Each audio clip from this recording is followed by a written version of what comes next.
جب زمین چیختی ہے، The planet is changing faster. This country's fight against climate change, a 1.5 degrees Celsius. The UN has warned the world is on track. We are way off target how dire things are. تو اس کی آواز بارش سے نہیں انسان سے سنائی دیتی ہے۔ جب ہوائیں زہریلی ہو جائیں تو سب سے بڑا خطرہ ہمارے بچوں کی سانسوں میں اتر آتا ہے۔ اس لیے ہم نے ایک عہد کیا، نہ صرف پودے لگانے کا بلکہ انہیں درخت بنانے کا۔ دنیا جل رہی ہے اور ہمیں تماشائی نہیں محافظ بننا ہے۔ More than 80,000 fires have been reported in Brazil this year. Pakistan جو موسمیاتی تبدیلیوں کی پہلی صف میں کھڑا ہے، اب صرف احتجاج نہیں کر رہا، اب وہ اگا رہا ہے امید کے پودے۔ FGRF آپ کے تعاون سے اب تک 3.2 ملین پودے لگا چکا ہے۔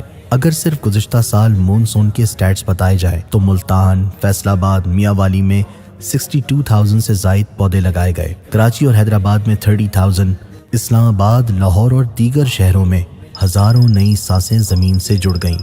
یہ صرف پودے نہیں، یہ ہمارے کل کی روشنی ہے۔ ہم نے درخت لگانے کو نیکی سمجھا اور ہر پودے کو ایک ذمہ داری۔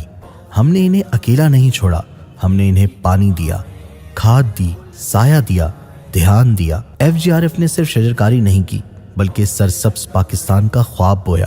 گورنمنٹ اداروں سے شراکت، عوام کی شمولیت اور ہر شہر میں نئے پودے، نئی چھاؤں، نئی ٹھنڈک۔ یہ سفر جاری ہے اور ہمارا عزم ہے کہ 2025 کے اختتام تک ہم ان پودوں کی تعداد کو مزید بڑھائیں گے۔ لیکن ہم اکیلے نہیں کر سکتے، ہمیں آپ کا ساتھ چاہیے، آپ کے ہاتھ، آپ کی زمین اور آپ کا دل۔ یہ سب ہمیں پاکستان کو سرسبز بنانے میں درکار ہیں۔ آئیے اپنے وطن کے لیے ایک نئی صبح اگائیں، ایک نئی چھاؤں بوئیں، ایک نئی نسل کو سانسیں تحفے میں دیں، کیونکہ پودا لگانا ہے، درخت بنانا ہے۔ نیکی کمائیں